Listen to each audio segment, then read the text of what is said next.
Jonah and the big fish, a different perspective.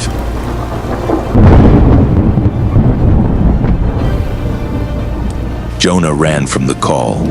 God said Nineveh. But Jonah set his course for Tarshish. Down he went, into the ship, into hiding, into rebellion. But you can't outrun a God who loves you. And so, the waves roared. The sky cracked open, the ship trembled. But the storm wasn't God's wrath. It was his rescue, hidden, wild, redemptive. In rerouting Jonah, it was grace. Grace that realigned him with his destiny, and grace that opened the door of salvation for Nineveh. One man's storm became a city's salvation.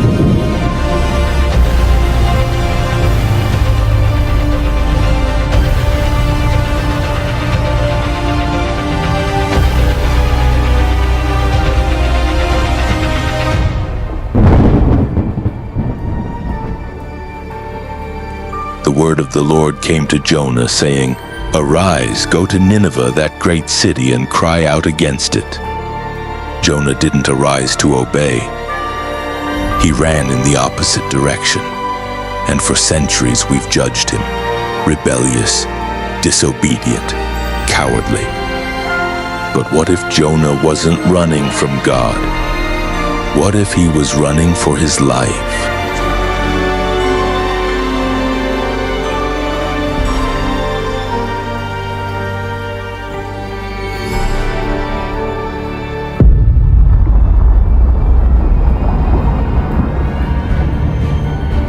Nineveh, Nineveh, Nineveh. It was no ordinary city. It was a monster, dressed in stone and blood. Capital of terror, the graveyard of prophets. Holy men had gone before Jonah, and none had returned. Its streets ran with fear. Its walls whispered torment, heads on spears, flesh on display. Truth didn't echo there. It bled out in silence. Jonah wasn't rebellious, he was terrified. He wasn't defying God, he was running from a mission that looked like suicide.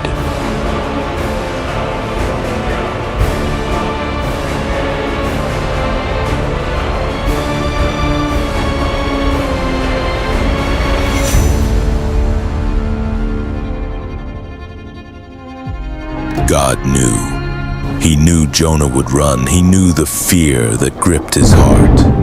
And still, he called him. The storm wasn't a surprise. It was a setup. The fish wasn't punishment. It was preparation. This wasn't just about bringing Jonah back. It was about reaching Nineveh. Through the obedience of a man who first had to break. And sometimes God has to break us to lead us to our true destination.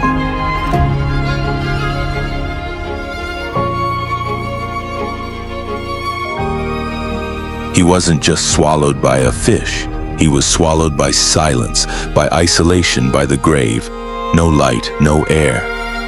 Just the slow crushing of hope. Acid burning the skin. Darkness pressing from every side. And there, in the place no man was meant to survive, Jonah remembered God, and God had already been waiting. He spoke to the fish, and the sea gave him up, not to safety, but to purpose. Jonah staggered onto the shore, gasping, changed.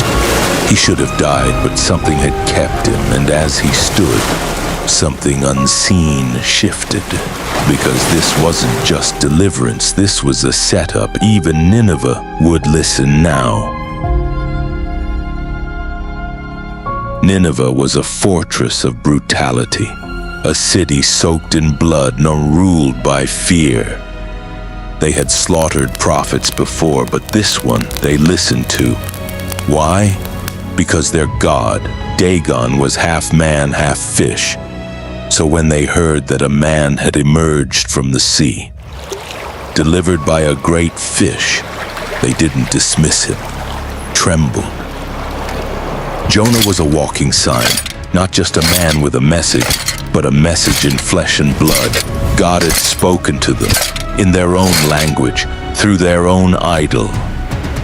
And for the first time, Nineveh didn't kill the prophet, they believed him, because what nearly destroyed Jonah prepared him to be received, and what God broke in the deep became the key to an entire city's salvation.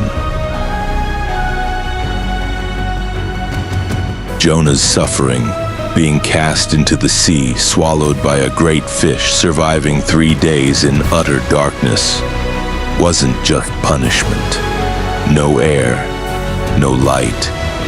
The stench of decay filled his lungs. The weight of the ocean pressed against him.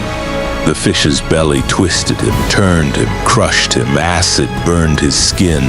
His hope dissolved into darkness. His spirit shattered. His silence became a prayer. But God used that pain to speak to a nation.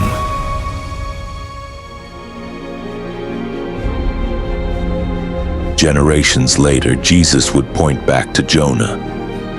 As Jonah was in the belly of the great fish for 3 days and 3 nights, so shall the Son of Man be in the heart of the earth. Jonah's pain wasn't just personal, it was prophetic. His descent into darkness was a shadow, his return a sign. Jonah's temporary death brought life to one city.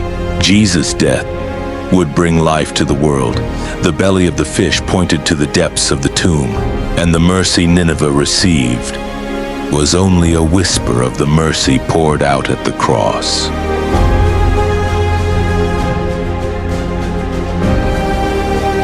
What are you going through today? What ache still lingers? What storm is raging inside you? Don't waste your pain. Place it in God's hands. Let him shape it, redeem it, use it. Because just like Jonah, just like Jesus, your suffering might not just be your story. It could be someone else's salvation. My name is Alan. My wife and I lost our firstborn son, Jacob, when he was just 9 months old. It was the deepest darkness we'd ever known. A storm we didn't think we'd survive. But in that storm, God met us. And he whispered, "Don't let your suffering be wasted."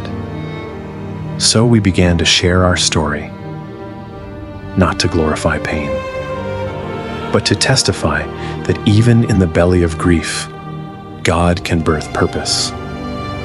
And if you let him, he'll take your brokenness and make it someone else's breakthrough.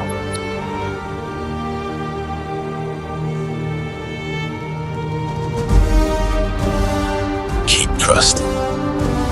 Even when heaven is silent, keep walking, even when the storm won't stop.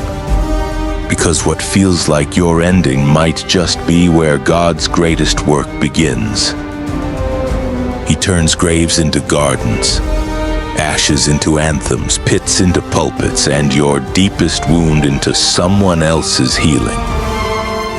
Your pain is not the final word. God is still speaking, so stay strong, stay the course. God is with you all the way. The Lord is close to the brokenhearted and saves those who are crushed in spirit. Psalm 34:18.